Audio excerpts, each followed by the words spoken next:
Então, aproveitem. Professor Benjamin, a palavra é sua. Muito obrigado, Charles. Primeiro, eu gostaria de agradecer ao Unisul, agradecer a todos vocês, ao corpo técnico também, pela oportunidade de estar conversando com vocês hoje. Gostaria de deixar já aberto para, se porventura alguma dúvida aparecer, sinta-se à vontade, vamos conversar. Isso aqui espero que seja um bate-papo bem interessante para todo mundo aqui. Começamos então? Vamos lá. Muito bem. Então a gente vai falar da ideia de que há uma crise na mídia e de que você tem hoje a possibilidade de tentativas de controle, de censura na internet, no mundo virtual como a gente conhece, não é? Só que o convite que eu gostaria de fazer para vocês é, primeiro, para a gente pensar, né, que a gente fala muito hoje de revolução tecnológica, de que volta e meia você tem uma nova tecnologia que faz uma grande mudança na sociedade, mas eu gostaria de convidá-los para uma reflexão tentando inverter esse passo, no sentido de pensar um pouco que as tecnologias elas são uma consequência das mudanças sociais, né, e não simplesmente provocam mudanças sociais. Essa abordagem ela nos permite pensar, encontrar certos pontos de reflexão e certos pontos e conclusões mais interessantes em algumas coisas, né? Então, por exemplo, vamos seguir aqui. Olha só, então o que eu gostaria de propor inicialmente para vocês é que as tecnologias são respostas ao poder, né? Esse pensamento ele vem de longe, vem do Foucault, do Deleuze, do Baudrillard também, e a ideia principal é de que conforme você muda a sociedade, você muda também relações de poder que se exercem na sociedade e que através dessas mudanças de poder você tem mudanças na tecnologia que essa sociedade pode construir. E a questão principal é que, entendendo essas mudanças, nós podemos entender questões que aparecem hoje na internet. E é por aí que eu gostaria de convidá-los. Quer dizer, nós vamos analisar essa crise na mídia que nós temos hoje através desse ponto de vista, que eu acho que pode ser privilegiado. Então, nós vamos falar de 3 tipos de sociedades, basicamente. E vejam só, são modelos de sociedade, são modelos lógicos de sociedade, né? Ou seja, eles aparecem no tempo, certamente, mas eles também, não é porque eles aparecem num determinado período da história, que eles não podem conviver diariamente com esses modelos. Então, nós vamos olhar primeiro a sociedade da soberania, né? A sociedade da soberania, eu não sei se vocês agora estão vendo, né? O desenho a ilustração que eu coloquei aí é muito parecida com o Sol, né? Um sistema planetário. Mas por quê? O que eu quero dizer com isso aí? A sociedade da soberania ela é baseada na presença viva de uma entidade que simboliza a verdade, né? A presença viva de uma realeza, a presença viva de um saber, quer dizer, alguém que oferece um centro que emana um saber e emana um poder, não é? Então, esse poder que emana da sociedade de soberania, ela controla, ela oferece mecanismos de controle pela força bruta, né? Assim, se o rei não foi com a sua cara, ele pega e né? Corta a sua cabeça e está tudo certo, né? Não reclamem, é assim que a coisa funciona, né? Um ponto muito interessante desse tipo de sociedade é que você tem um conhecimento que ele é revelado por essa presença, né? Ele aparece para você. De repente você está lá tranquilo, de repente vem uma nuvem de fumaça e Abraão, né? Assim, ele chega para você e fala: olha, eu vou te mostrar a verdade agora, né? Regozijai-vos, né? Se ajoelha, né? Então você de repente se vê frente a frente com o Criador ou com alguém que tem essa potência toda e de repente recebe um saber, e recebe uma escritura, recebe uma forma de conhecimento, né? É característica dessa sociedade da soberania, né? Você viu agora uma imagem aí, Isso, que isso, você isso. podia dar uma explicada um pouco do Bart como é que Simpson, funciona né? esse... Muito bem, né? Temos o Bart Simpson recebendo esse saber, né? Quer dizer, você tem a intermediação divina para ter uma intermediação divina pessoal. Você é revelado, né, em relação ao saber, né? Isso é muito interessante. Poxa, você é o escolhido para ter o saber.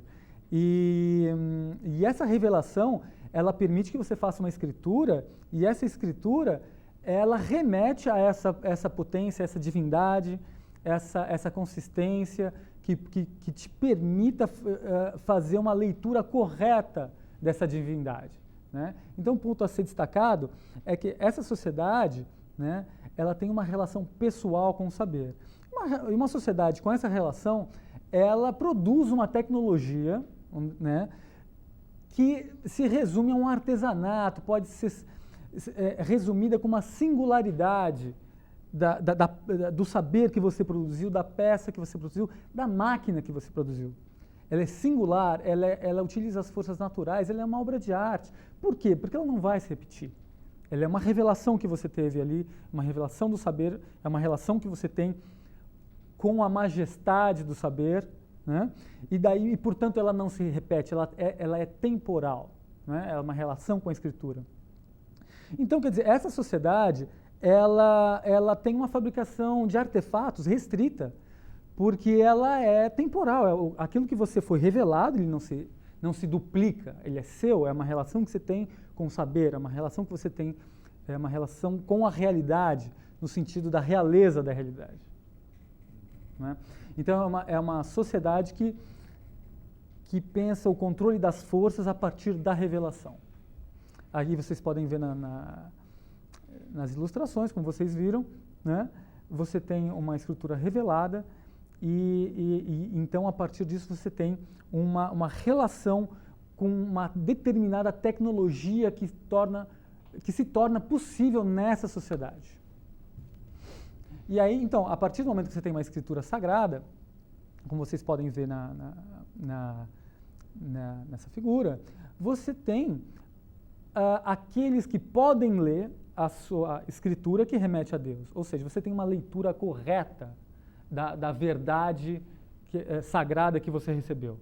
Tá? Então, quer dizer, você precisa dos juízes, como vocês estão vendo os juízes ali, ou seja, os juízes fazem a leitura correta da escritura sagrada e você recebe isso e reproduz. Ok?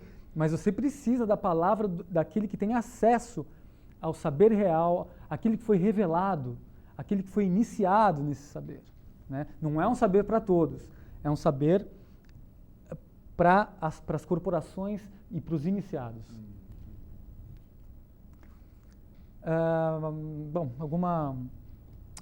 Muito bem. A sociedade disciplinar, tá? Essa sociedade que o Foucault chama de disciplinar, ela tem uma característica em relação à sociedade da soberania que é muito interessante. Vejam só. O poder da outra sociedade ele emana do rei. Não é? Essa sociedade que começa com a modernidade, lá pelo século XVII, né? O poder emana da lei escrita. Quer dizer, se por um lado o rei ele era pessoal, através desse tipo de forma de controle, você começa a ter uma escrita que tem um poder maior do que a revelação pessoal da majestade, né? Então, a lei e a regra começa a valer mais do que a pessoalidade do rei. Então, o que começa a acontecer? Você começa a ter a ideia de que o conhecimento ele está numa lei natural, ou seja, ele começa a ser impessoal, né? Isso é uma novidade incrível. Você começa a ter a possibilidade de entender que a natureza está escrita em caracteres matemáticos, ou seja, existe uma forma de escrever sobre a natureza. Isso é maravilhoso, porque veja bem, você não tem mais uma relação com o saber que é pessoal com o rei. Você pode agora, a verdade, ela se desloca por uma realidade que pode ser decifrada, né? E essa decifração ela tem um nome, né? Ela é privilegiada por caracteres matemáticos. Então você começa a achar que você faz uma fórmula, né? Você tem uma fórmula de escrever, uma escritura ainda, que vai descrever o mundo independente do rei. Você pode dar um exemplo para a gente? Por exemplo, as fórmulas matemáticas que a física começa a abordar. A criação do cálculo diferencial, por exemplo. Isso é uma invenção fantástica, maravilhosa. Quer dizer, você começa a achar que você faz uma relação entre espaço, você diz que espaço é igual a velocidade, você diz que a velocidade é igual a aceleração, e parece que o mundo se encaixa mesmo.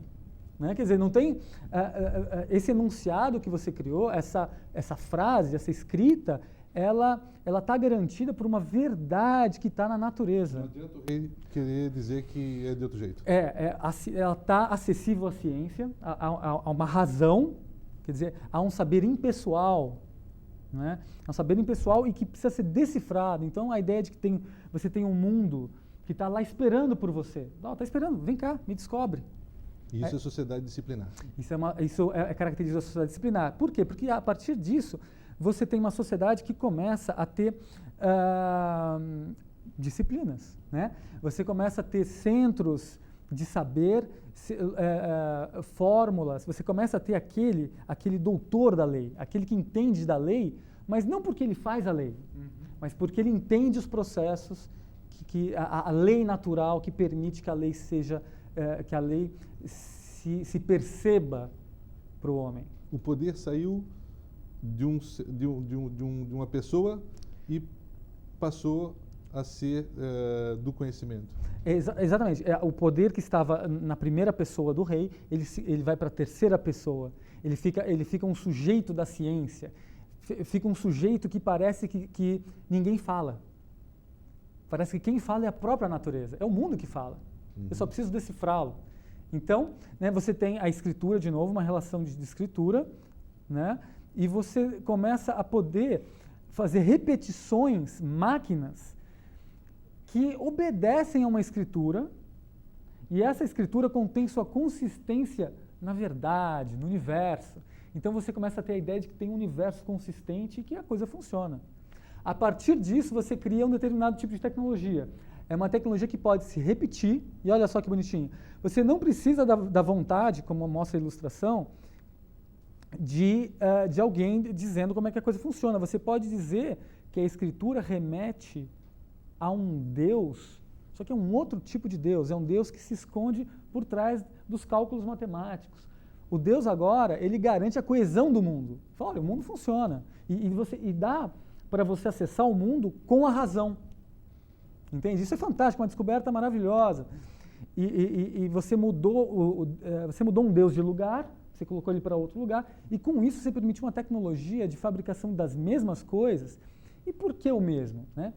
Olha só que barato, que interessante. Por quê? Porque o que importa agora é a escrita, é o projeto da máquina, e não a máquina em si. Antes a máquina era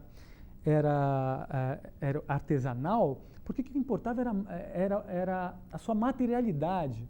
Agora o que importa é o seu projeto. Entende? Então, se o que garante a consistência de uma máquina é o projeto, então qualquer coisa que obedeça esse projeto, que obedeça essa escritura, é a mesma. Você pode dizer que, olha, eu tenho um copo d'água e eu tenho outro copo d'água. E é maravilhoso você achar isso, porque você tem a ideia de que você pode comprar o mesmo copo d'água.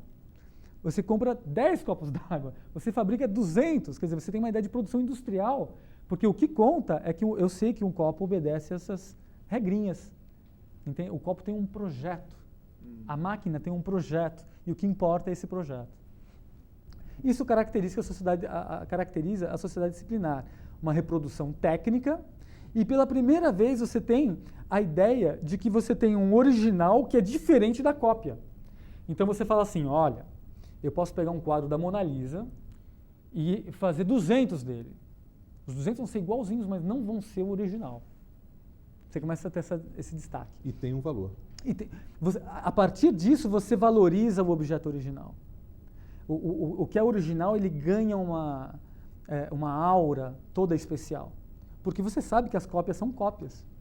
né? Porque elas obedecem a um esquema que não é mais artesanal. Por isso que é cópia. Entende? Então, a partir desse modelo, você tem a ideia de simulação. Você pode simular a Mona Lisa. Então, a ideia de simulação, o que acontece? A simulação, ela aponta para um real ainda. Olha, existe um original que é real e que é esse que vale. Esse que é para valer. A ideia de simulação, você fala, não, olha, eu sei como é que é, mas algo está faltando, né? Assim, né? E a partir disso, né, você tem toda uma arquitetura. E se você notar bem, todas as construções do século XX, né, as grandes construções maravilhosas do século XX, de entretenimento, de comunicação e de política, obedecem a um esquema. A esse esquema que você tem, a escritura é muito mais forte, muito mais prevalente do que a forma, né? Então você tem repetições que se baseiam na ideia de máquina, né, como vocês estão vendo aí, né? E que é um barato que você agora, não precisa remeter a um Deus pessoal, uma revelação. Você remete a um Deus impessoal que garante a coesão do mundo e que pode ser descoberto pela ciência. Notem, só para fechar essa parte, que às vezes essa ciência e a religião, elas parecem se bicar, né? Mas não tem, eles dois acreditam na coesão do mundo, que o mundo pode ser explicado, que o mundo tem uma consistência. Então, cuidado quando vocês escutam essa conversa de não, porque eu não acredito em nada, eu sou ateu, só acredito na ciência, né? É uma religiosidade também. É muito interessante essa introdução aí do nosso tema, né? Que faz uma viagem pela história e como que funciona um pouco a questão do poder, né? Já para dar uma introdução no nosso tema de hoje. Né? Exatamente. Resumindo, né, você tem o panóptico, é uma figura central dessa lógica, e eu gostaria que vocês notassem alguns aspectos no panóptico. O panóptico é um sistema prisional, é uma forma é uma forma arquitetônica que se repete por todas as criações do século da sociedade disciplinar, né? Então você tem um centro, olha só, um centro bem definido, que enxerga todas as bordas não enxergam a totalidade das outras bordas e se sentem vigiadas pelo centro.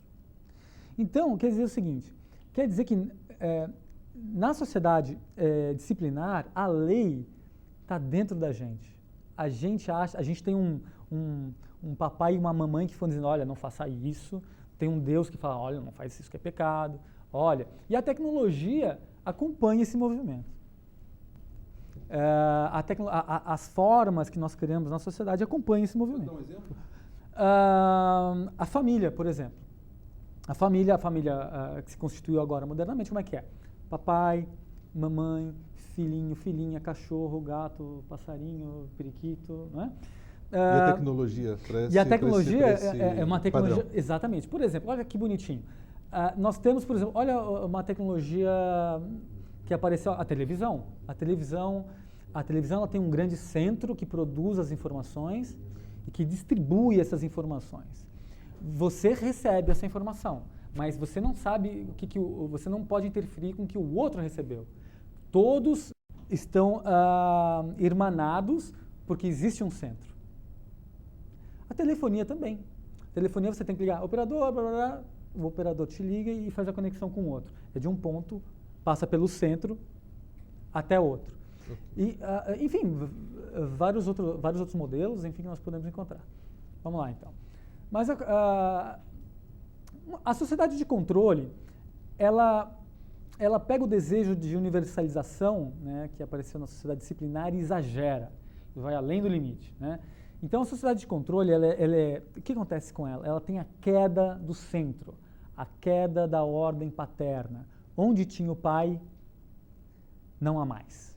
Então, você tem uma crise terrível de criação de identidades nesse tipo de sociedade. A sociedade de controle é a sociedade que nós temos hoje no começo do século XXI. Uma sociedade com profundas crises de identidade e de centralidades, né? Por quê? Porque a forma de exercer o poder, ela é assêntrica, ela é invisível. Como é que se exerce o poder hoje? Se estando em uma rede. Hoje, a pior forma de você participar da sociedade é estando isolado, excluído dessa rede. O controle é dado pela biopolítica, quer dizer, você tem o código que você produziu na sociedade disciplinar hoje, ela produz as relações de poder. Se você não tem uma conta no banco, se você não pega um celular, se você não tem acesso à televisão, se você não tem acesso à educação, você está fora do plano de conexões que essa sociedade exerce. E notem, né, que se a sociedade disciplinar ela tinha centros bem definidos, olha, agora você está no trabalho, agora você está na escola, agora você está na família, a sociedade de controle não. A sociedade de controle ela borra essas barreiras, então daí você está trabalhando, mas ao mesmo tempo você está se divertindo. Você está se divertindo, achando que está se divertindo, mas no fundo você está aprendendo. E às vezes você está estudando e no fundo você está trabalhando. Ou brincando. Quer dizer, e isso é uma crise geral na sociedade, é uma crise atual.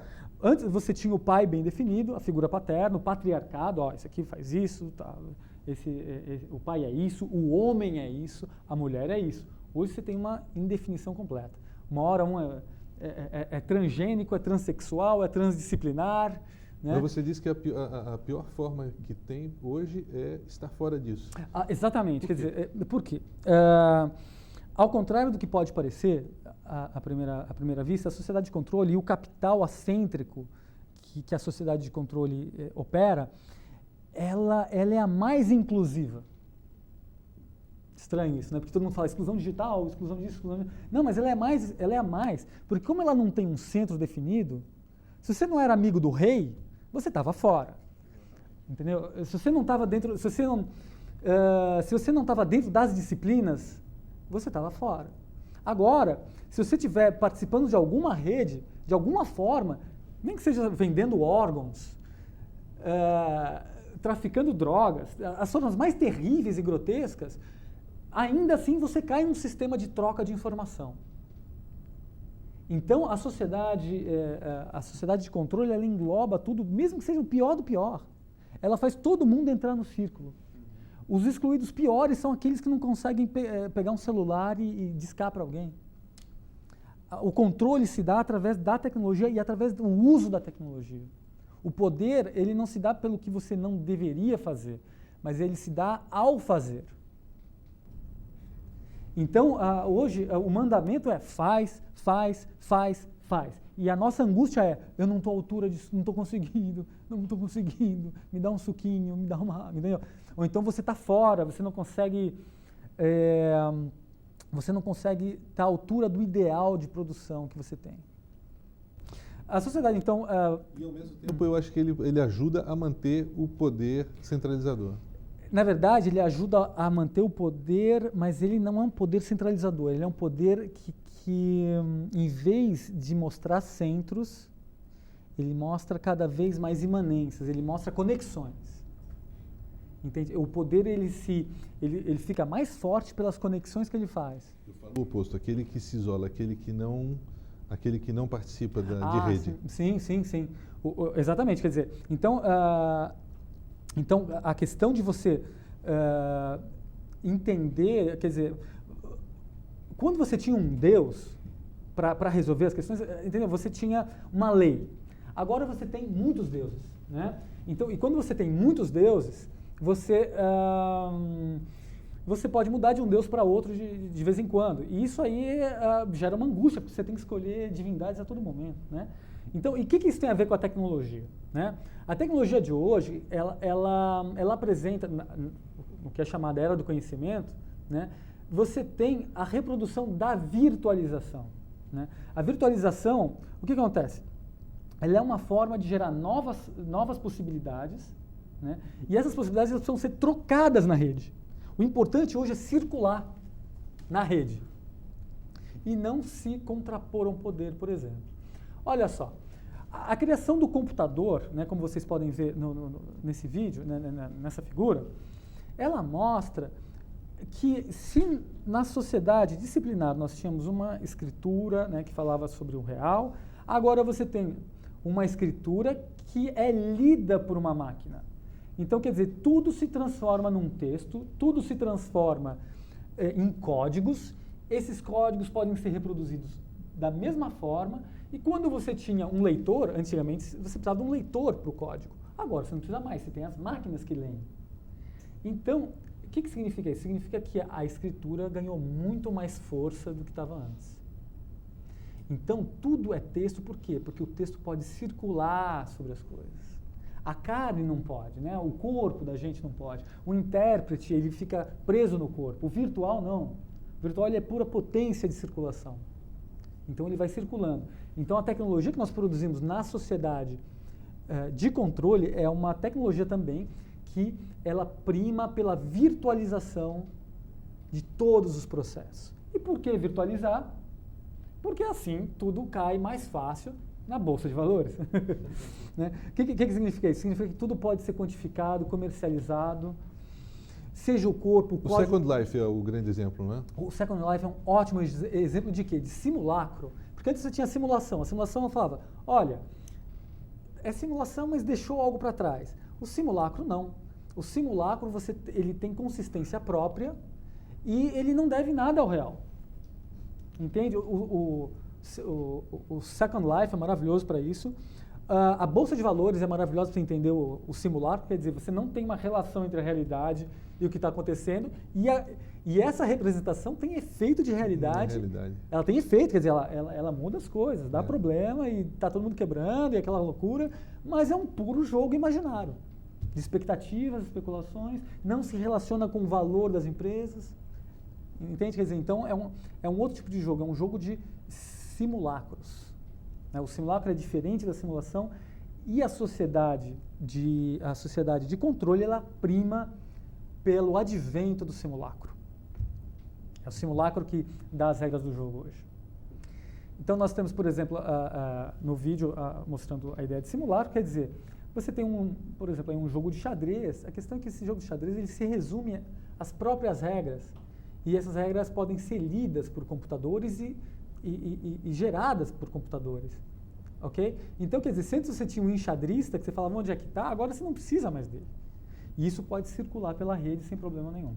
Então, e ao mesmo tempo você pode virtualizar também o seu oponente. Né? Exato, mas essa é toda a ideia, né? Você cria um simulacro de oponente. É alguém que tem efeito de real, quer dizer, você vai perder dele provavelmente. Se você tiver, afinal de contas você está lidando com a máquina. Se tiver mais de 1 GB de memória. Entende? Quer dizer, e ao mesmo tempo você pode virtualizá-lo, você pode passar ele, você pode desvincular, ele está desvinculado de um corpo. Ele pode circular livremente pelas redes. Okay? Vamos lá, vamos para frente então. Essa figura, o rizoma, então, ela resume-se a outra, era o panóptico da sociedade disciplinar. O rizoma, ele é o ícone da lógica contemporânea, né? Por quê? Porque você tem várias centralidades, mas nenhuma resume a uma grande centralidade final. Uma centralidade se encontra com a outra, um deusinho se encontra com o outro, uma forma de crença resume a outra, e nenhuma delas resume o mundo. O mundo ele cai num sem sentido, né? Ninguém tem mais sentido das coisas, ninguém pode dizer o que é certo, o que é errado, as coisas simplesmente acontecem. Né? O que acontece é que os grandes eventos são simplesmente catastróficos e sem sentido. Não tem uma ideia de, a história está evoluindo, estamos indo bem, né? Agora a gente não tem mais ideia para onde a gente está indo. Né? Salvo às vezes o George Bush que tenta falar alguma coisa, mas mesmo assim é inconsistente. Né? Quer dizer, você troca para outro líder, ele vai falar outra coisa e está todo mundo nessa dúvida, e a angústia é justamente por isso. Né? Pela ausência da paternalidade. A queda da ordem paterna. Hoje estamos todos sem papai. Enfim, tem oportunidades nisso, né? Não é totalmente ruim, a gente tem que saber aproveitar, a gente tem que se servir disso. Né? Cada um tem que ter o seu pai interno. Exatamente. O problema acontece que o outro pode ter um outro pai Sim, e pode todos. querer achar que ele tem a saída, né? E a questão é que isso acaba gerando o final, que é o terrorismo. Né? Terrorismo por quê? Porque ele é um retorno do corpo sem sentido, né? E que deixa todo mundo cheio de terror mesmo, a palavra é ótima. Por quê? Porque a gente quer sempre guerrear sem corpo hoje, né?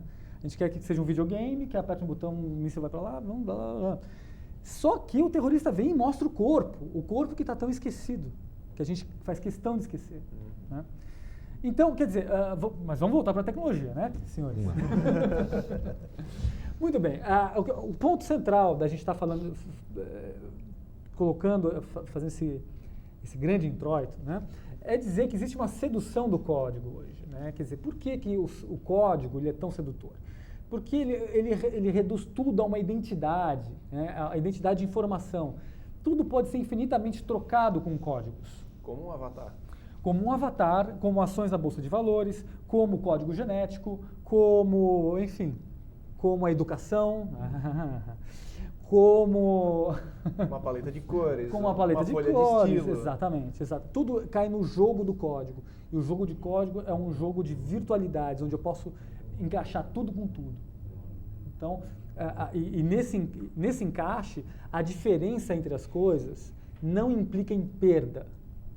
Uhum. Então, se você tem uma diferença cultural, por exemplo, você tem um embate religioso, se você tem uma religião que trafega pela informação, que trafega pela escritura e pelo virtual, o que acontece? Tá todo mundo bem, ó. Você tem a sua diferença, eu tenho a minha, e a gente vai todo mundo fazer e-commerce na internet. É o rizoma. Todo mundo é o rizoma. Fica todo mundo feliz. Eu sou diferente, você é diferente. Você é diferente, estamos todos tranquilos. Estamos nos relacionando. Tudo em paz, você compra aí você pirateia seus MP3, eu compro aqui meu negócio na... Eu emulo, eu estou baixando, mas não me interessa de quem. Olha, você não enche meu saco, você está aí na sua loucura individual, eu estou na minha.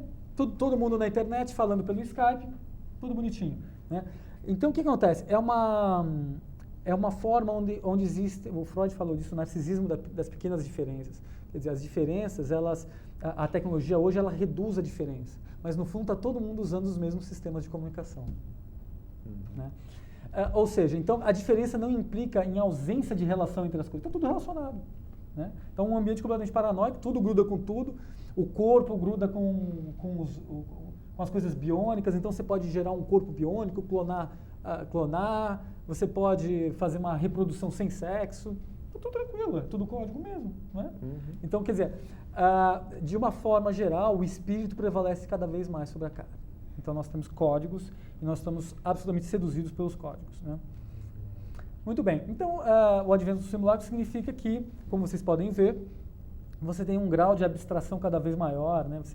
Entre a ideia de homem, a ideia de um homem consumidor, que é o Homer Simpson, que é um barato, e depois a ideia, como é que é o nome desse personagem? Mega Man. Mega Man. O Mega Man. Que você joga, né? Que eu adoro o Mega Man. Que faz todo sentido pra mim. Que faz todo sentido. É o meu simulacro preferido. Perfeito, maravilhoso. Exatamente. Você tem uma pistola na mão engatilhada ali, é tudo que eu queria ser, né? O simulacro, ele tem essa sedução. Claro, ele seduz, é. Então, quer dizer, o advento do simulacro, por que ele é tão sedutor assim? Né? Vamos mais uma... Podemos... Mais uma tela à frente. Mais uma telinha à frente, é possível? Por favor, Arthur. Isso. Então, é o seguinte, né? Quer dizer, o simulacro ele nos oferece o hiperreal. Ele é mais real que o real. Ele é mais pornográfico que o pornográfico. Ele é mais sexual que o sexual. Por isso que o sexo na internet funciona tão bem. Porque ele é mais transparente que o próprio sexo. Ele é mais sexual, no sentido de relacionar tudo com tudo, né? E aí vocês podem imaginar, né? Do que a realidade.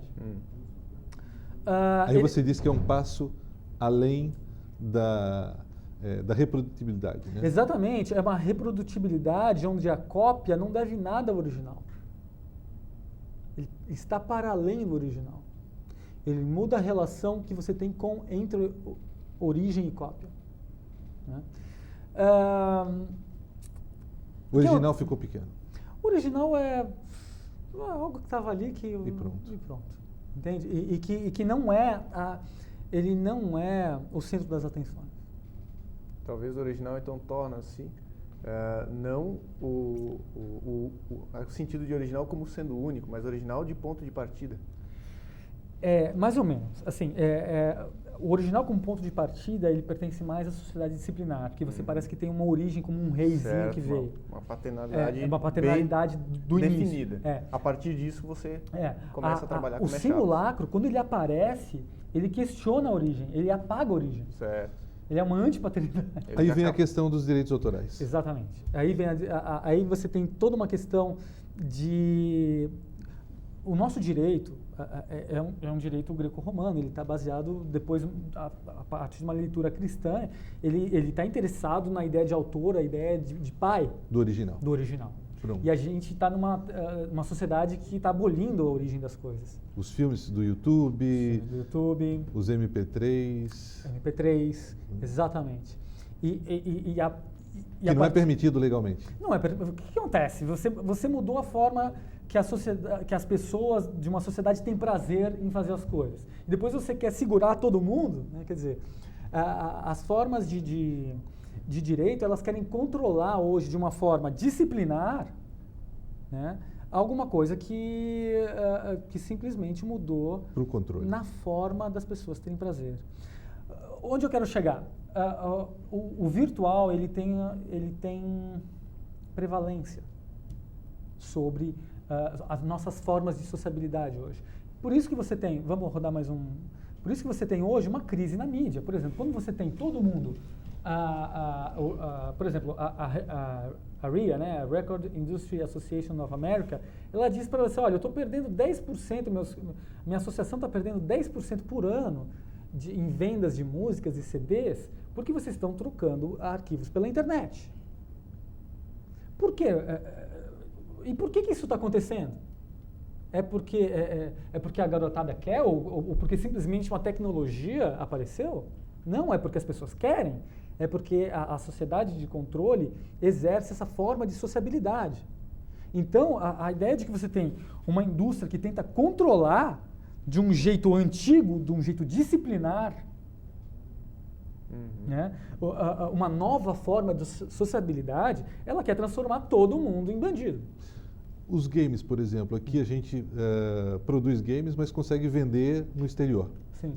Né? Nos Estados Unidos, por exemplo, se baixam games lá a $19 ou $15, né? E é um consumo gigantesco, todo mundo paga, não sei se todo mundo, mas enfim, uma grande massa paga por isso. E aqui no Brasil é dificílimo de vender a qualquer preço, justamente porque se baixa isso ilegalmente, né?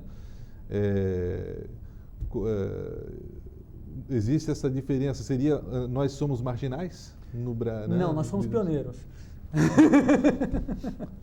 O que acontece é o seguinte: se você vende um produto por $19, você está vendendo, você pensa o teu produto como uma forma de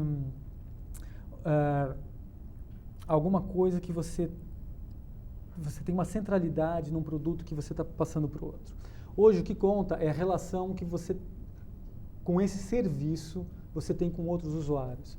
Então, quando os games aqui são baixados, é porque você quer ter uma relação de sociabilidade com o game. Ou seja, o game tem que virar um serviço. E daí você vai ganhar dinheiro possibilitando esse serviço, adicionando comunicação na rede. Como são os games massivos online. Exatamente. Por isso esse sucesso. Porque eles correspondem à forma de que como nós queremos ter prazer hoje. Nós queremos ter prazer em forma de sociabilidades assêntricas. Por isso, por exemplo, a crise do próprio telefone hoje. Mas você não acha que tem que pagar por esse serviço? Olha, não é uma questão de achar assim, o que deve e o que não deve. É uma questão do que as pessoas vão ter prazer e pagar por esse prazer. Exatamente. Entende? Quer dizer, o que eu recomendaria seria pensar nas formas de sociabilidade. Como fazer desse produto um serviço que agregue sociabilidade e agregue pessoas. Né? Por exemplo, você veja só a crise que você tem de VoIP hoje na indústria de comunicação. Olha só. Se vocês puderem mostrar, né? Você tem o VoIP, né? Ele permite que vocês se comuniquem como se estivesse no telefone, só que na internet e sem pagar interurbano, né? Então, quer dizer, você tem um crescimento absurdo disso. Né? Por quê? Porque a sociedade não quer mais ter um centro controlador de comunicação. Certo. Entende? Quer dizer... Por que pagar R$3 um minuto se eu consigo pagar 40 centavos no VoIP? Exato. E além disso, né? Além disso, é o controle individual. A partir disso, eu posso, por exemplo, passar... Eu tenho mais virtualizações possíveis, eu tenho mais potência como indivíduo. Eu posso passar um arquivo, por exemplo, eu posso passar um filme, eu posso passar... Entende? Quer dizer, é uma outra... Fazer uma videoconferência. Exatamente. Quer dizer, eu tenho virtualizações, virtual no sentido de virtus, da potência. Me torno mais potente com o código. Essa é a sedução do código. O código te torna potente, né? Te dá poderes. Te dá poder claro. de poder fazer, exatamente, de poder atingir. De virtus, de virtualidade, de virtude, de poder realizar coisas. Né? Mas isso só existe como uma sociabilidade virtuais. Virtual. Exatamente. Você tem a mesma crise na TV, né? O IPTV, né? que está também aumentando barbaramente. Vocês vão ter esses dados na nossa apresentação. Então, quer dizer, você tem uma crise de sociabilidade hoje. Né? Podemos ver mais. Então, quer dizer, o que é... Então, gente, fechando, né? Você tem indústria, você tem modelos de negócios baseados na sociedade disciplinar. Televisão, telefonia, entretenimento. Esses modelos foram criados numa sociedade disciplinar, onde você quer colocar os potinhos, todo mundo tem que passar por mim para fazer as coisas. Você está numa sociedade hoje de controle, tá? Alguns chamam de modernidade líquida, enfim, né? É uma sociedade onde a paternidade como função está em uma crise profunda, porque você tem uma nova forma de subjetivação das pessoas. As pessoas têm prazer de uma outra forma. E você tem uma tecnologia que acompanha isso. A internet é o modelo icônico, né, dessa sociedade. E a internet, com a sua virtude, com o seu virtual, ela vai engolindo essas indústrias. Essas indústrias estão morrendo de medo, porque elas sabem que elas estão com uma sociabilidade, elas estão indo contra a maré. Elas são os dinossauros. É como o caso dos DVDs que têm as suas regiões onde podem ser reproduzidos ou não. Exatamente. A partir do momento que você conseguiu ripar esse DVD, transformar no arquivo, virtualizar ele, potencializá-lo e jogar na internet, todo mundo tem acesso. Exato. Então, esse medo deles é por causa disso. E mais isso, quer dizer, o virtual te dá potência, né? Quer dizer, você pode pegar esse conteúdo e fazer o seu próprio conteúdo. Eu gostei só de um pedaço da música que você fez, então eu pego só o pedaço, faço o meu vídeo. Ou faço um videoclipe com uma música que eu gostei, exatamente. misturado junto com o Então, DVD. quer dizer, a tecnologia e o direito autoral que nós estamos trabalhando, ele vai precisar ser repensado e está sendo, vocês podem visitar o Creative Commons, mas a sociedade inteira ela precisa problematizar essas questões e entender que as indústrias do passado estão tentando conter essa mudança da sociabilidade. Então, essa problematização ela tem que se tornar política, porque você, a partir da ideia de que você quer disciplinar a sociedade de controle, você tem o império que contra-ataca, só que é um império antigo, né? Você tem fórmulas de poder da sociedade disciplinar que estão tentando aplicar a sociedade de controle. Né? Então você, por exemplo, tem a censura, a internet chinesa tentando bloquear a garotada lá. Gente, isso aconteceu agora nas Olimpíadas. Aconteceu agora nas Olimpíadas, é ridículo, né? Quer dizer, eu não sei onde esses caras estão querendo chegar. Né?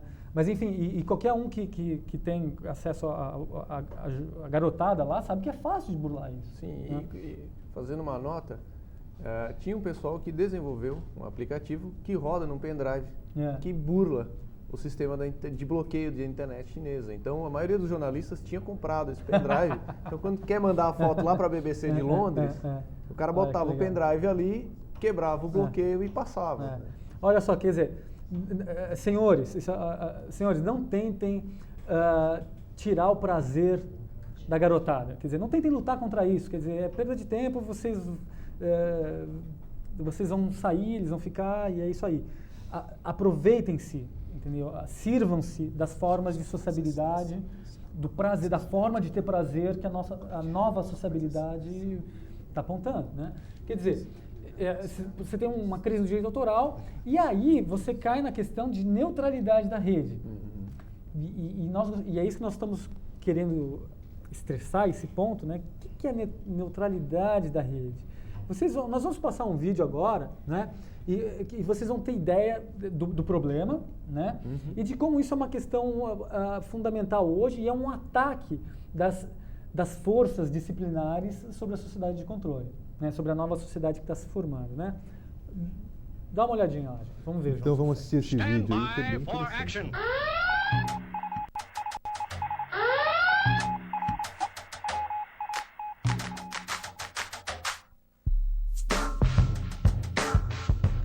The way the internet works today, everyone is connected to each other through the same level playing field. But a handful of phone and cable companies want to change all that. They want to lock down parts of the web and make sites pay them more money to use it. Everyone else will get the slow lane.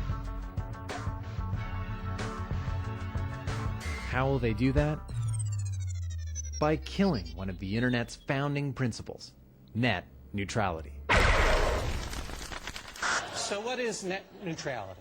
I'm not even sure what net neutrality means. You connect to the web through pipes owned by telephone and cable companies.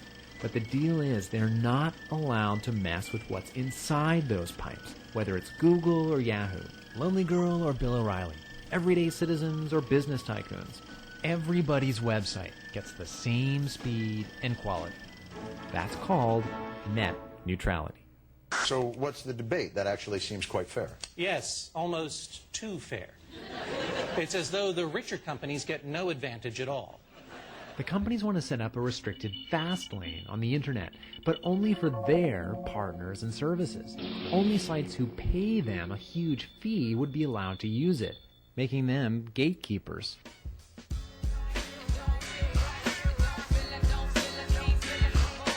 This is really a debate over monopoly versus the ideas of even the smallest person being given access to every person in our country.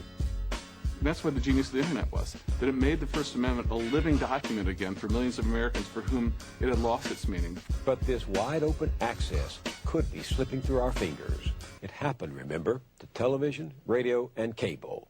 It could happen to the internet.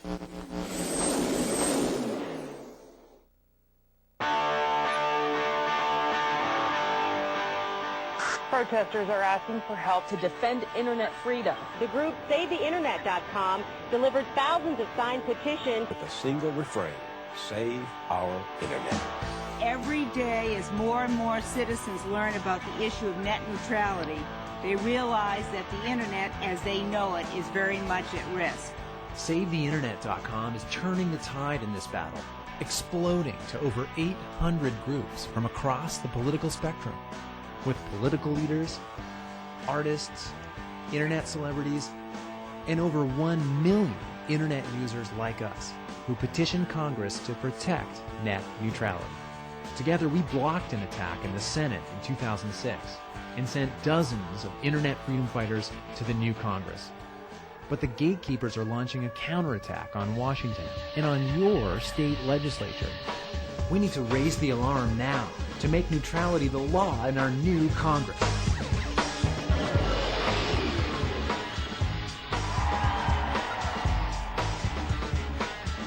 Man the battle stations at SaveTheInternet.com to sign the petition, call your congresspeople, and share this message with friends. And stay tuned for our plan to build a faster, more open, and accessible internet in 2007.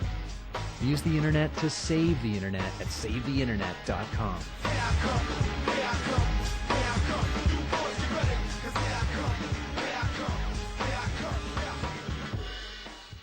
Stand by for action. Incrível, hein, professor? Isso aqui no Brasil é capaz de... tem movimento nesse sentido? Isso está acontecendo mesmo? Tem esse perigo para a gente precisar se movimentar? Como é que é isso? Estamos nos movimentando agora, né? Exato, quer dizer, o que a gente está fazendo aqui é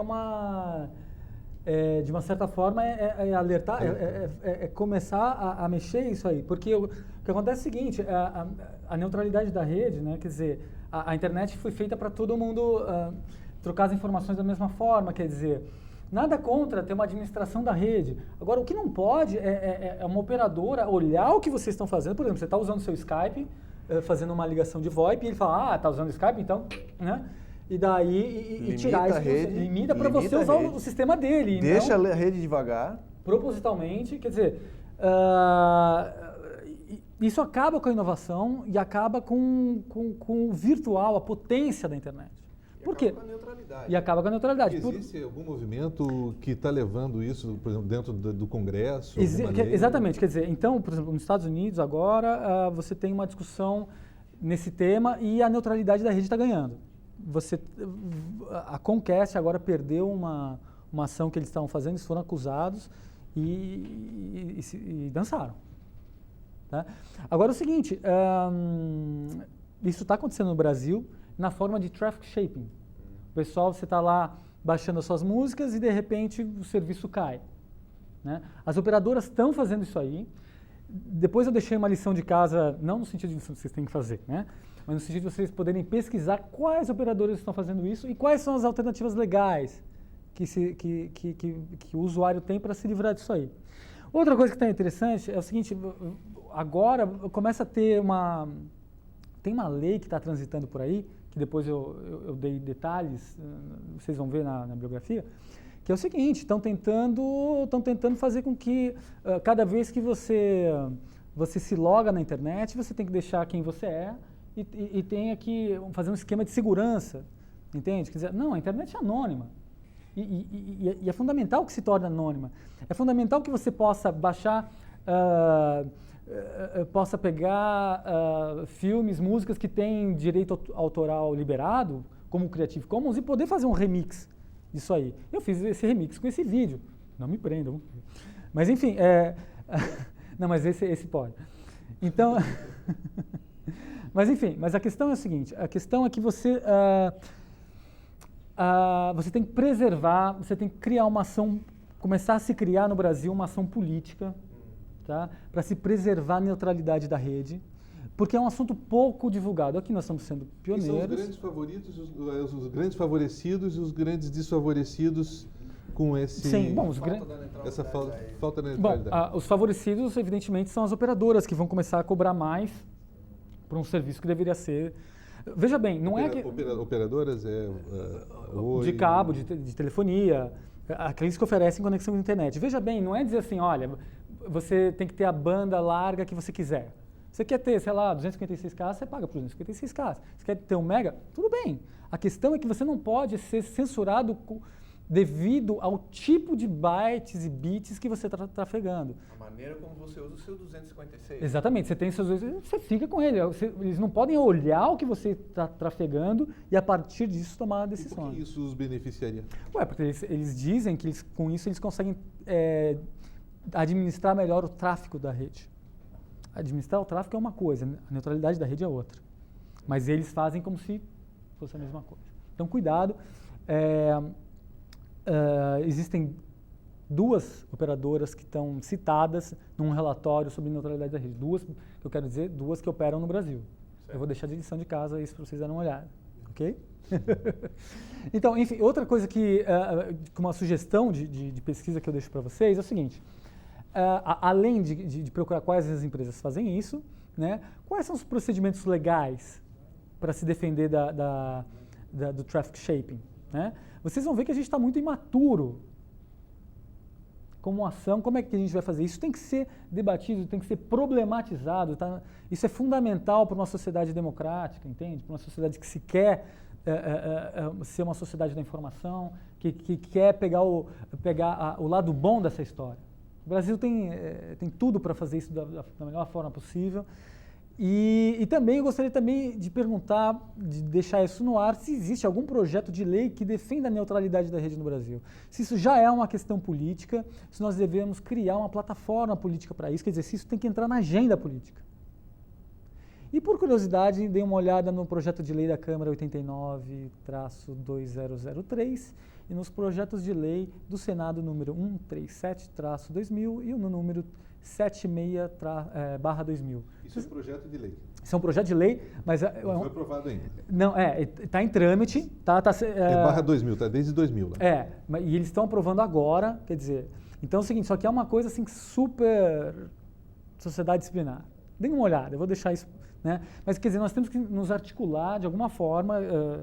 Eu sou francamente favorável à neutralidade da rede. Não tem por que, né, dizer que não.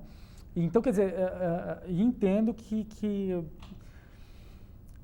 o Brasil tem uma vocação para a neutralidade da rede. E a gente tem que aproveitar isso e aproveitar a virtualidade. Professor, a gente acaba de receber aqui algumas questões dos internautas, né? E depois a gente pode continuar um pouco mais, claro. Mas eu acho que a gente poderia pegar uma questão aqui, né? Isso aqui foi enviado pelo Bruno Lourenço. Obrigado, Bruno, pela participação. Né? Ele coloca o seguinte: como que as novas tecnologias se comportaram perante as futuras guerras mundiais? Comportarão, né? E como as novas tecnologias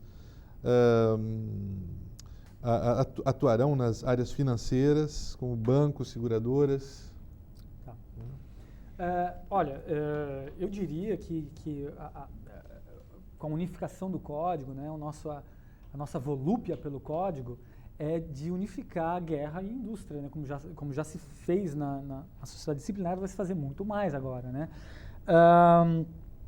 A ideia dessa virtualidade na guerra, ela é muito clara, né? Quer dizer, a ideia é tirar o corpo da jogada, né, e produzir uma guerra de códigos, mesmo que quem morra do outro lado sejam corpos. A gente não quer ver isso.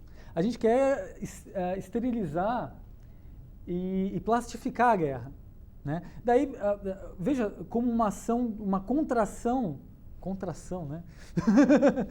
Contração.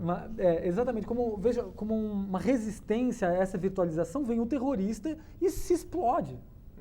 Quer dizer, me parece que essa pergunta, quer dizer... a gente está falando de virtualidade para mim. Né? Mas um corpo que responde, o terrorismo é uma resposta virtual. E nós provavelmente teremos mais terrorismo por aí, porque nós temos mais guerras de código. Então, quer dizer, a ideia de guerra mundial é muito difícil agora. Nós vamos ter guerra contra o terror, sempre em guerra, um estado de guerra permanente. Né? Agora, não tem mais aquela mobilidade, olha, guerra mundial, meu Deus, né? Não, nós temos uma guerra permanente que não acaba nunca e que tem respostas do terror para a virtualização dessa guerra. E nas áreas financeiras, com bancos, seguradoras? Isso tá um prato cheio, né? Porque só o que aconteceu nessa semana na Bolsa, né? O que acontece? A Bolsa está um simulacro perfeito, né? Quer dizer, ela se destacou da produtividade das empresas, ela é pura especulação e expectativa, né? Então, quer dizer, a ideia de você transformar tudo em código significa que você tem uma potência destacada da realidade das empresas. Então, uma economia cada vez mais globalizada, mundializada e virtualizada, ela, infelizmente, também tende à catástrofe. Porque só a catástrofe consegue responder à falta de sentido do contemporâneo. Porque, veja bem, se você não tem ganhadores nem perdedores, você só tem um fluxo, a única forma de interromper, de dizer algo sobre esse fluxo é fazer uma ação terrorista e de interromper o fluxo. O terror. O terror. Bom, uma outra questão colocada pelo... Desculpa. A câmera, desculpa. Obrigado. Pessoal, pouca prática mesmo, viu? O Leandro Bacelar, né, ele manda Obrigado, Leandro. Né, ele encaminhou para a gente uma outra questão. A natureza segue um rumo como na fórmula de movimento uniformemente variado. Seria esse o ponto de vista? Eu espero ter entendido. Como é que é o nome dele? Esse é o Leandro. Leandro, obrigado, Leandro. Leandro, é o seguinte, a gente gostaria, né, a gente gostaria que o mundo seguisse um rumo, né? Então seria maravilhoso. É o seguinte, eu não sei se é sobre isso, sobre aquela parte da fala, né, que você está se referindo, mas quando a gente começou a matematizar o real, ou seja, explicar a realidade por caracteres matemáticos e achar que o mundo responde a uma equação matemática, veja como isso é interessante, é delicioso. Você começa a achar que o mundo tem sentido. Você sabe que os humanos têm, né, um certo problema, né, com a falta de sentido do mundo. A gente quer colocar sentido em tudo que dê, né? E tanto que os matemáticos são os mais, né, assim, os matemáticos são mestres em ser paranoicos no bom sentido, né? Que é o seguinte, que é você criar um mundo onde parece que a matemática manda. Então eles veem nos fractais uma ordem, eles acham que tem, né? Mas eles veem a estrela do mar, olha a perfeição matemática, mas eles não viram a estrela do mar. Né? Isso, eu acho barato isso, eu acho a maior loucura que tem, porque você não quer a música, a esfera dos planetas. É uma relação. Mas é o seguinte, se você olhar é o seguinte, são colonizações da máquina que a gente faz para o mundo. Quer dizer, a gente quer que o mundo opere como operam as palavras, né? Que o mundo se encaixe, né? Mas se você dá uma olhada e vê que o mundo não se encaixa, tudo bem, ele continua, não precisa, eu vou encaixá-lo. Então você cria máquinas, né? E você cria formas de ver o mundo que tem estruturalidade. Pô, quem é que aguenta o mundo sem estruturalidade, né? Então a gente faz o que for necessário, a gente coloca Deus, a física, a economia, o dinheiro. O dinheiro é uma forma muito interessante de achar que o mundo tem estruturalidade, porque você troca as coisas, né? Você acha que você compra um copo d'água e paga em moeda, e você acha que elas são equivalentes. Quer dizer, é uma tranquilidade para o espírito, né? Então, quer dizer, quando você transforma um mundo, tenta transformar um mundo, ou então agora que é uma mania, o pessoal adora fazer isso, é achar que tudo é informação. É maravilhoso, tudo se encaixa, tudo pode ser trocado, tudo pode ser virtualizado, né? Menos o corpo, daí você esconde. Né? Quer dizer, enfim, é a nossa tendência ocidental, não sei, escolham o que vocês quiserem para isso. Temos mais uma pergunta interessante aqui, enviada pelo Juliano Tavares. Né? Juliano, obrigado aí também. Aqui vai a questão. Existe hoje uma guerra, entre aspas, entre os celulares e o VoIP. Vocês acham que com a utilização em massa de um sistema WiMAX, com conectividade com aparelhos portáteis, pode alavancar esse fato? Eu acho que o celular tem 5 anos de vida, aproveitem. Eu acho que o celular vai acabar no sentido de... No sentido de que você vai usar pequenos PCs ou alguma coisa com a arquitetura do PC, ou alguma coisa com a arquitetura aberta. Veja bem, a sociedade de controle ela quer commodities, ela cria aberturas, né, e virtualizações. Eu acho que o celular ele vai ser virtualizado, né, tanto como hardware como software, e vai virar um serviço de rede. Quer dizer, você vai pegar, se conectar ou na rede da empresa que você está, ou da sua casa, ou do WiMAX, que vai ser implementado, ele está sendo licitado ainda, está com alguns problemas ainda, mas é uma tendência, quer dizer, é uma tendência de conectividade total. Por quê? Porque há uma tendência da virtualização para as coisas. É por isso que é importante entender esse mecanismo de virtualização da sociedade. Porque a televisão está sendo virtualizada, né? O computador ele virtualiza as coisas. A lógica da computação virtualiza as coisas. A máquina de Turing, ela virtualiza as coisas. É uma máquina de máquinas. Então, quando você inventou a máquina de Turing, você abriu o caldeirão, né, de Lúcifer, né? Não, brincadeira. Você acha que, por exemplo, essa corrida agora que a gente tem no Brasil, para oferecer banda 3G, e em paralelo o Google Android chegando por aí como um sistema operacional, e ao mesmo tempo o Steve Jobs da Apple lançando um celular com uma interface que te possibilita não só ligar, mas também navegar na internet, é um indício disso que você está falando? Eu não vou falar mal aqui do Mac, eu sei que você é fã, né? Não, mas que isso? Imagina você explode a bomba aqui, brum, terror, né?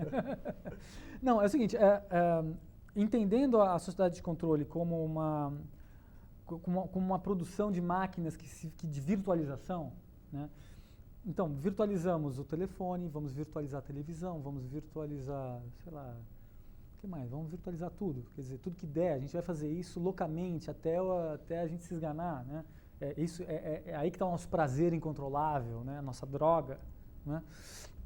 Então, quer dizer, nós vamos virtualizar o telefone também. Quer dizer, o telefone ele vai ficar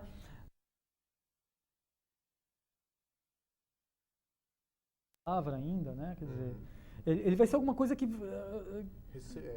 Equipamento de transmissão e comunicação. Sim, sei lá, se a gente vai fazer, como se vai estar dentro do nosso cérebro, sei lá, né? Um chip no dente. Um chip no dente. Mas a tendência é ter neutralidade em A tendência é que, veja bem, é buscar campos. uma universalidade. Veja bem, o computador, ele vai criando universais, porque ele é um leitor universal. Então, essa virtualização, ele vai transformando o que é singular num universal, numa plataforma virtual, uma máquina virtual excêntrica. Tu acha que ainda falta essa compreensão, essa visão àqueles que têm medo disso, quer dizer, quem detém ainda hoje o poder ainda quem detém o controle, quer dizer, se eles vão ter que começar a se dar conta dessa tendência. Eles ou os filhos deles, né? Ou os filhos deles, quer dizer, há uma possibilidade disso demorar bastante. Não, eles vão ser limpados, né? Quer dizer, que nem os dinossauros caem. Assim, eu sei que é gostoso ter poder, né? Eu gostaria de ter uma previsão de tempo? Eu acho que quando entrar mais conectividade, o IMAX, você vai ter... É fundamental entender entender o aspecto da virtualização. Ele vai virtualizando o que vai sendo possível, vai desmaterializando por um lado e materializando por outro. Vai criar novos dispositivos. A gente não sabe ainda o que a gente vai encontrar. Exato. Provavelmente a gente vai estar usando um equipamento que a gente não tem nome ainda para dar para ele. Ele está para surgir. Inventem. Vocês não são da mídia e tal. Os equipamentos e a tecnologia vêm depois, quer dizer, como um resultado de uma demanda, o resultado de um movimento. Exato. Você tem uma sociabilidade. Do indivíduo da sociedade. Exato, né? Exatamente. E não é o equipamento que faz. Não se prendam ao equipamento, exatamente. Se prendam num processo, entendam o processo civilizatório, o processo de produção de subjetividade, de prazer. Exato. Entende? A tecnologia, ela vai responder a isso. A gente estava falando aqui, por exemplo, da centralidade que tem a TV e aí, ela vai tender a desaparecer porque a sociedade já exige um outro tipo de... Veja, assim, desaparecer no sentido de que não vai se tornar forma hegemônica. Exato. Ela vai estar aí, entendeu? Como qualquer outra coisa, mas não vai ser uma forma hegemônica como nós vemos hoje. Vai perder muito espaço. Exato. Assim como a gente tinha o toca-disco e ficou muito mais agradável poder passar de música rapidamente para outra num CD ou ajeitar agora a sequência deles, né, através de um computador. Você tem nós estamos transitando de uma sociedade onde as figuras, as centralidades, elas estão em crise. Então a tecnologia vai lidar com isso, vai obedecer a isso.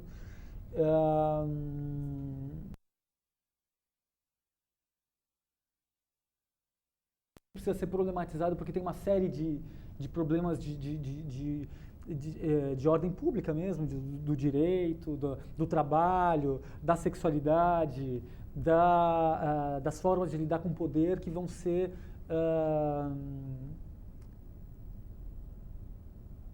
enfim, né? É isso aí. Você já sabe melhor do que eu. A gente passa a ter um questionamento a respeito da estrutura que nós temos hoje de comunicação com o comportamento, né? A gente percebe que o comportamento, nós estávamos comentando sobre o que leva ao prazer, ele dissocia da regra, da estrutura. Então, o que me deixa prazeroso é ouvir a música da banda tal, com aquele trecho do filme novo do Batman que saiu agora. Então eu vou atrás na rede e começo a montar esse mashup, né? E ponho isso no YouTube, mando para meus amigos pegam aquilo, mudam aquilo totalmente, colocam... A cultura do remix. É a cultura do remix. A gente está numa sociedade, a gente comentava ainda há pouco, né? A sociedade, aliás, na era do protótipo, né? Isso. Então as coisas... Porque acabou a história não acaba, né? Assim, como a história já acabou, você não chega no fim. Exato. Você está sempre... Você não tem mais futuro, você tem um eterno presente, você tem um eterno fluxo. Existe aí uma angústia, um medo, uma tensão no ar, porque quando que isso vai acabar? E a tendência realmente a gente vai ter que se acostumar, ou aliás, existe já um movimento próprio que está gerando a sociedade da prototipagem, né? Quer dizer, não vai parar mais. Como lidar com a angústia do protótipo, né? Exato. Quer dizer, o mal-estar de hoje, ele não tem nome, ele está invisível, né? É muito difícil entender do que a gente tem medo hoje. Né? A tecnologia é uma resposta ao medo. a tecnologia é uma resposta da nossa angústia da morte. A gente inventou na história formas de lidar com essa angústia, que estão sendo desmontadas hoje. A gente precisa inventar novas sociabilidades, novas formas não adianta simplesmente porque hoje encontrar remédio para tudo, hoje a gente medica tudo, quer dizer, porque tudo é código, né? Então vamos inventar um código, uma maquininha, que é um remédio, para tirar a nossa angústia. Mas isso é terrível, porque você vai criar uma sociedade que não tem possibilidade de lidar com a angústia de uma forma produtiva, né? Então, a tecnologia vai acompanhar isso aí também. Bom, a gente tem mais uma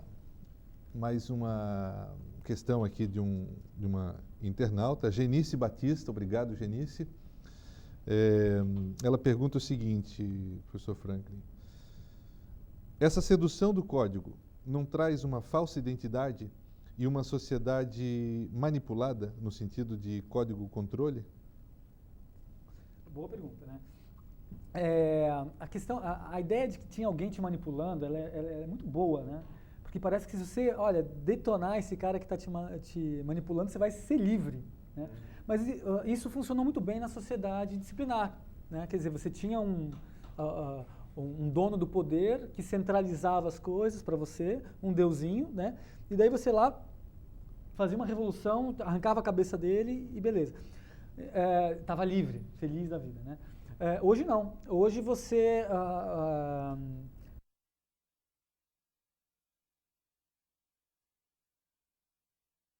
Hoje a coisa é mais interessante, mais complexa e mais angustiante. Hoje eu estou otimista, né? Não, é o seguinte, a forma de lidar com a angústia hoje é justamente você não encontrar quem te oprime. É o rizoma. É o rizoma. Você acha que é alguém esse é o que está manipulando, quando você vai ver, você abre a caixa, ela te leva para outro labirinto.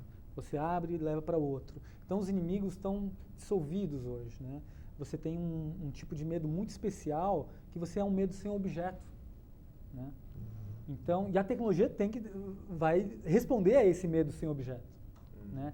Então é um medo que sempre paira, que às vezes até a gente fica feliz quando parece que vai descer um OVNI em algum lugar, né? Assim, hoje eu recebi um e-mail maravilhoso falando que tem uma nave estrelar que vai descer. Eu achei genial, porque é maravilhoso. A gente está querendo tanto um acontecimento que dê razão para a história, que a gente fique, olha, né? Que barato, que funciona mesmo, né?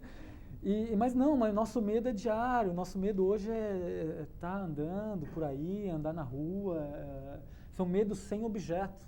E é um medo característico da sociedade de controle. Isso é uma perda de sentido. Exato. Meio geral, assim? É uma perda de sentido. Mataram Deus, né? A questão é que fabricaram muitos deuses. Então, quer dizer, você não tem mais para onde apontar a sua arma. Você pode apontar. Para se rebelar. Você vai apontar, mas você vai atirar. Você pode apontar, só que... E daí? Tem vários outros. Mas os deuses enquanto energia? Quer dizer, que se acreditava... O deus energético é o deus da sociedade de controle. Porque é um deus que ele é puro fluxo, né? Ele não vai se materializar, ele vai, vamos virtualizar geral, saca? Então tem que tomar, assim, tem uma leitura dos californianos, que, eu não sei, a gente está saindo um pouco da... Mas tem aquele pessoal californiano que gosta muito das coisas orientais, mas é um oriental totalmente ocidental, porque é um oriental totalmente dentro da sociedade de controle. Quer dizer, é um fluxo totalmente reversível. Olha, a planta é você, saca? Você é a natureza é código. Então eu vou imaginar e eu vou mudar, sabe? Se aproxima da ideia da sociedade de controle de criar um fluxo contínuo de informação. E esse fluxo de contínuo para onde? Na Bolsa de Valores. Bom, aqui a gente recebeu uma parabenização, olha só. Valdinei Bispo de Lima, né? Ele é de Porto Esperidião, Mato Grosso, né? Olha só, Valdinei. Ele diz vídeo e áudio muito bons, parabéns. Estou antenado aqui. Então está funcionando aí, né, o Valdinei? Legal, obrigado pelo feedback aí, né? Então, professor, acho que é super instigante toda essa reflexão que você nos traz, né? Faz pensar muito sobre o que vai acontecer aí daqui para frente, né? Onde é que a gente está situado mesmo, né? Muitos de nós aí não sabíamos, inclusive, que estava acontecendo um movimento nesse sentido, né? De perder as nossas possibilidades atuais, né? Então, não sei se a gente já, a partir daqui, tem que tomar um pouco mais de atenção a esse respeito, né? Eu chamo, então, a todos os internautas aí, olhem aquelas questões que o professor nos trouxe aí para fazer essa reflexão. Né? Tem uma bibliografia, isso, né? Exatamente. Eu deixei alguns links para vocês. Eu deixei primeiro um artigo que eu escrevi com os meus colegas sobre essa fala, tá? Ela está nesse primeiro link, chamada Neutralidade da Rede, né? Crise da mídia e sociedade de controle. É um artigo que detalha um pouco mais essa fala aqui, né? Vocês podem ler com mais calma depois, seguir a bibliografia também, que tem alguns links interessantes lá. Tá? Antes que você continue, só deixar claro que esses links, né? Assim como o PowerPoint que a gente assistiu aqui, né? É uma apresentação, né? Uma apresentação Desculpa em Open Office. Padrões abertos para todo mundo. Ela vai estar disponível no mesmo lugar dentro do site da Unisul Virtual, onde você vai encontrar essa apresentação de hoje em streaming, que vai ficar à disposição, então, para você também baixar lá, né? Esse vídeo em streaming e esses hiperlinks também, né? Professor, podia continuar então? Colocamos também alguns artigos sobre traffic shaping, tá? Para vocês darem uma olhada e ver que a coisa é para valer e a gente precisa se posicionar em relação a isso. Também tem o The Internet, ok? Que é fundamental ali. Eu fiz uma tradução rápida ali para vocês. Se vocês não gostarem, façam de vocês. Mas tem também o original, que é saveinternet.com, ok? Um livro muito interessante chamado Além das Redes de Colaboração, que eu deixei o link também, que traz uma série de artigos que problematizam várias das questões que nós tratamos aqui. Vale a pena. Que foi indicado no blog do Sérgio Amadeu, tá? Que é um sociólogo lá da Casper Libero, uma pessoa bem interessante que está tratando desses temas também, então já deixei o blog dele também. Eu acho que com esses links vocês conseguem encontrar textos que vão abordar o que a gente falou aqui, né? O que a gente tratou aqui e, enfim, a internet está aí para vocês, não é? Eu gostaria de agradecer a possibilidade de estar falando aqui para vocês, agradecer o corpo técnico aqui, que o pessoal, valeu, né? O professor Charles, né? Muito obrigado, o nosso amigo Mac aqui, não vou falar mal de Mac hoje, então, muito obrigado a todos, espero que possa instigar vocês a pensar na relação que vocês têm com tecnologia, que eu acho que isso é importante, né? Pensar que a tecnologia é algo maior que uma técnica, né? E deve ser pensada na sua amplitude, mesmo porque é mais divertido também. Obrigado. Ótimo, então. Professor, parabéns pela sua explanação, queria agradecer demais a sua participação, né? Tomara que a gente possa ter aqui mais oportunidades dessa com você para discutir outras questões. Agradecer muito a participação do Wilson, parabéns pela intervenção, muito bacana. Agradecer a equipe técnica aqui, né? Os cameramans, a equipe de streaming, de som, switcher e nosso grande coordenador aí, o Arthur, né? Fazer um agradecimento especial a você que está aí no outro lado, nos assistindo, né? E enviando para a gente as suas questões, né? Um prazer estar aqui fazendo parte dessa noite. Um abraço a todos. Obrigado. Valeu.